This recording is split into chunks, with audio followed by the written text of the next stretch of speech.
പ്രഭാത ധ്യാനത്തിനായി വെളിപ്പാട് പുസ്തകം 22-ാം അധ്യായം 3-ാം വാക്യം. യാതൊരു ശാപവും ഇനിയും ഉണ്ടാകുകയില്ല. ദൈവത്തിൻ്റെയും കുഞ്ഞാടിൻ്റെയും സിംഹാസനം അതിൽ ഇരിക്കും. അവൻ്റെ ദാസന്മാർ അവനെ ആരാധിക്കും. ഈ പ്രഭാതയാമത്തിൽ തിരുവചനത്തെ ശ്രവിക്കുന്ന എല്ലാ പ്രിയപ്പെട്ടവരെയും ക്രിസ്തുയേശുവിൻ്റെ ധന്യനാമത്തിൽ വന്ദനം ചെയ്യുന്നു. ദൈവവചനം അവസാനിക്കുന്നത് വെളിപ്പാട് പുസ്തകം 22-ാം അധ്യായത്തോടു കൂടെയാണ്. തിരുവചനത്തിൻ്റെ ആരംഭത്തിലെ ഉൽപ്പത്തി പുസ്തകത്തിൽ തുടങ്ങുന്നതായ ശാപം അവസാനിക്കുന്നത് 66-ാമത്തെ പുസ്തകമായ വെളിപ്പാട് പുസ്തകത്തിൽ. അതിൻ്റെ അവസാനത്തെ അധ്യായത്തിൽ ദൈവത്തിൻ്റെ ആത്മാവ് നമുക്കായി കാഴ്ചവെച്ചിരിക്കുന്നതായ ഒരു സമ്മാനം. വർഷങ്ങളായി ഈ പ്രപഞ്ചത്തിൻ്റെ ആരംഭം മുതൽ, മനുഷ്യ സൃഷ്ടിയുടെ ആരംഭം മുതൽ മനുഷ്യനിൽ നിലനിൽക്കുന്നതായ, സൃഷ്ടികളിൽ നിലനിൽക്കുന്നതായ ശാപം ഇനിയും മേലാൽ ഉണ്ടാകുകയില്ല എന്ന് നിത്യതയിൽ ദൈവരാജ്യത്തെ ചൂണ്ടിക്കാണിച്ചുകൊണ്ട് അപ്പോസ്തലനായ യോഹന്നാൻ നമുക്ക് വാഗ്ദത്തം തരികയാണ്. ദൈവാത്മാവ് യോഹന്നാനോട് പറയുന്നു, ഈ വചനം എഴുതുക വിശ്വാസയോഗ്യമായിട്ടുള്ള ഒരു കാര്യമാണ്. എൻ്റെ ദാസന്മാർ നിലവിളി ഉയർത്തുന്നത് ശാപത്തിൻ്റെ പേരിൽ, അല്ലെങ്കിൽ അനേക പ്രാക്കുകളുടെ മേളിൽ, അനേക നഷ്ടങ്ങളുടെയും വേദനകളുടെയും നടുവിൽ നിന്നുകൊണ്ട് അവരുടെ വേദനയും അവരുടെ കഷ്ടതയും ഞാൻ കണ്ടു മടുത്തു. എൻ്റെ ജനത്തിൻ്റെ കഷ്ടത ഞാൻ കണ്ടു അവരുടെ നിലവിളി ഞാൻ കേട്ടു എന്ന് ദൈവം ഇസ്രായേൽ ജനത്തെക്കുറിച്ച് പറയുന്നത് പോലെ ദൈവജനത്തെക്കുറിച്ച് ദൈവത്തിൻ്റെ ആത്മാവ് പറയുകയാണ്, ഇനിയും നിന്നിൽ വാണുകൊണ്ടിരിക്കുന്ന ശാപം ഇല്ല, അത് നീങ്ങിപ്പോയി. എപ്പോൾ?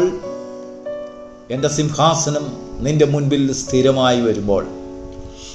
ഞാൻ ഉണ്ടാക്കുവാൻ പോകുന്ന രാജ്യത്തിൽ ദൈവത്തിൻ്റെയും കുഞ്ഞാടിൻ്റെയും സിംഹാസനം സ്ഥിരമാക്കപ്പെടുമ്പോൾ ശാപം ഇനിയും ഉണ്ടാകുകയില്ല. അപ്പോൾ ഇതുവരെയും ആ ഒരു സിംഹാസനത്തിൻ്റെ സ്ഥിരത നമ്മിൽ പൂർണ്ണമാകാതിരിക്കുന്നതിനാൽ നമ്മിൽ ശാപം നിലനിൽക്കുകയാണ്. രക്ഷിക്കപ്പെടുന്നവരായിരിക്കാം, ക്രിസ്ത്യാനികളായിരിക്കാം, ആരാധനയും പാട്ടും അനുഗ്രഹങ്ങളും അനേക ആത്മീക അനുഭവങ്ങളൊക്കെ നമ്മുടെ ജീവിതത്തിൽ നാം പങ്കിടുന്നുണ്ട്. കുടുംബ പ്രാർത്ഥനയുണ്ട്, സന്തോഷമുണ്ട്, രക്ഷയുടെ സന്തോഷം നമുക്കുണ്ട്. ദൈവവചനം നാം വായിക്കുന്നുണ്ട്, ദൈവവചനത്തെ പങ്കിടുന്നു. പ്രാർത്ഥനയിൽ നാം ഒട്ടും പുറകിലല്ല. ക്രിസ്തുയേശുവിലെ രക്ഷയുടെ എല്ലാ സന്തോഷങ്ങളും നമ്മുടെ ജീവിതത്തിൽ നമ്മൾ അനുഭവിക്കുന്നു. എങ്കിലും ദൈവത്തിൻ്റെ ആത്മാവ് പറയുന്നു, ശാപം ഇതുവരെയും ഒഴിവായിട്ടില്ല. ശാപം നിന്നെ ചുറ്റിപ്പറ്റി നിൽക്കുകയാണ്. നോക്കൂ, ഇസ്രായേൽ ജനം മിസ്രയീമിൽ നിന്ന് പുറപ്പെട്ട് മരുഭൂമിയുടെ അനുഭവത്തിൽ വരുമ്പോൾ, സീൻ മരുഭൂമിയിൽ അവർ പാളയമിറങ്ങിയപ്പോൾ ബിലെയാമിനെ ഒരു കൂട്ടം ജാതികളുടെ രാജാക്കന്മാരെ വിളിച്ചുകൊണ്ടുവന്ന് ബാലാക്ക് ബിലെയാമിനോട് പറയാണ്, ഈ കാണുന്നതായ ജനം ഭൂമുഖത്തെ നിറയ്ക്കുന്നു, അവർ ഈ ഭൂമുഖത്തെ തിന്നുകളയുമെന്ന് ഞങ്ങൾക്ക് തോന്നുന്നു.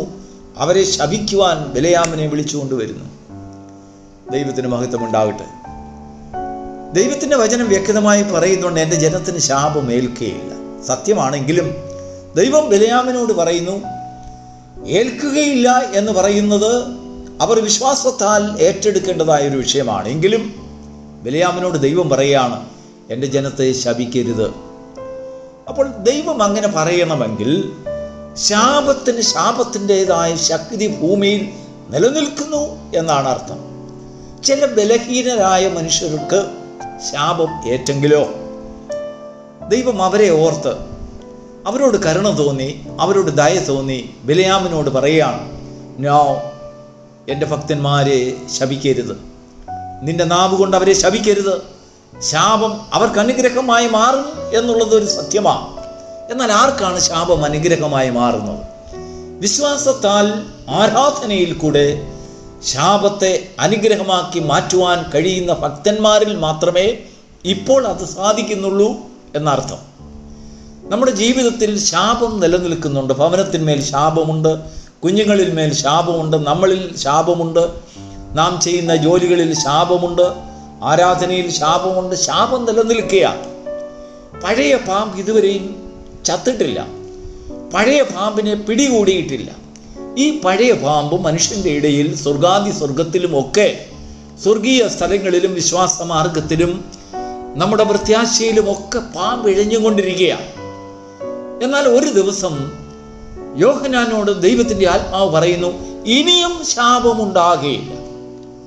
അപ്പോൾ ശാപം നീങ്ങുമ്പോൾ തൻ്റെ ദാസന്മാർ ദൈവത്തെ പൂർണ്ണമായി ആരാധിക്കും. അപ്പോൾ ഇപ്പോൾ നാം പ്രത്യേകം മനസ്സിലാക്കേണ്ടതായ ഒരു വിഷയം, ആത്മീകരാണെങ്കിലും ദൈവജനത്തിന് പ്രാക്കൊന്നും ഏൽക്കത്തില്ല എന്ന് നമ്മൾ പറയാറുണ്ട്, ശാപമൊന്നും നിലനിൽക്കുകയില്ല എന്ന് പറയാറുണ്ട്. അതുകൊണ്ടാണ് നമ്മൾ ദൈവത്തിൻ്റെ ആത്മാവിനാൽ നിറയപ്പെട്ട് പ്രാർത്ഥിക്കുമ്പോൾ ശാപത്തെയും ശത്രുവിൻ്റെ ശക്തിയെയും ശാസിച്ച് പ്രാർത്ഥിക്കുന്നു. ചില ശക്തികളുടെ പോരാട്ടങ്ങൾ ചില പ്രവൃത്തി മണ്ഡലങ്ങളിന്മേൽ, നമ്മുടെ ജോലികളിന്മേൽ, നമ്മുടെ വരുമാനത്തിന്മേൽ, നമ്മുടെ അന്നത്തിന്മേൽ, നമ്മുടെ കുഞ്ഞുങ്ങളിന്മേൽ, നമ്മുടെ പ്രവൃത്തികളിന്മേൽ, എന്തിനു പറയുന്നു, നമ്മുടെ ആരാധനയിൽ പോലും പിശാച് വളരെ ശക്തിയോടെ പോരാടും. അത് ശാപത്തിൻ്റെ ഒരു വേരുകളാണ്. എന്നാൽ ആരാധനയുടെ ശക്തി കൊണ്ട് ഇതിനെ ജയിക്കാൻ കഴിയും. എങ്കിലും ഒരു പ്രത്യാശയ്ക്കായി നാം കാത്തിരിക്കുന്നു. ഇനിയും ശാപം ഉണ്ടാകുകയില്ല എന്ന് പറയുന്ന ഒരു ദിവസമാണ് നമ്മുടെ പ്രത്യാശ. ദൈവജനത്തിന് പ്രത്യാശ അല്ലെങ്കിൽ ആശയായിരിക്കുന്നത് ദൈവത്തിൽ നിന്ന് ലഭിക്കുന്ന ഏറ്റവും വലിയൊരു സമ്മാനം, മനുഷ്യജാതിക്ക് കൊടുക്കുവാൻ വേണ്ടി ദൈവം വെച്ചിരിക്കുന്ന ഒരു അനുഗ്രഹം. അവനിൽ ശാപം നിലനിൽക്കിയാൽ ആ ശാപത്തെ നീക്കി അവനെ മുറ്റുമായി അനുഗ്രഹിക്കുന്ന ഒരു ദിവസം. ആ ദിവസമാണ് നമ്മുടെ പ്രത്യാശ. നമ്മുടെ കർത്താവ് വരുമ്പോൾ നാം ആ പ്രത്യാശയ്ക്ക് യോഗ്യരായി തീരുന്നു എന്നുള്ളത് സത്യമാണ്.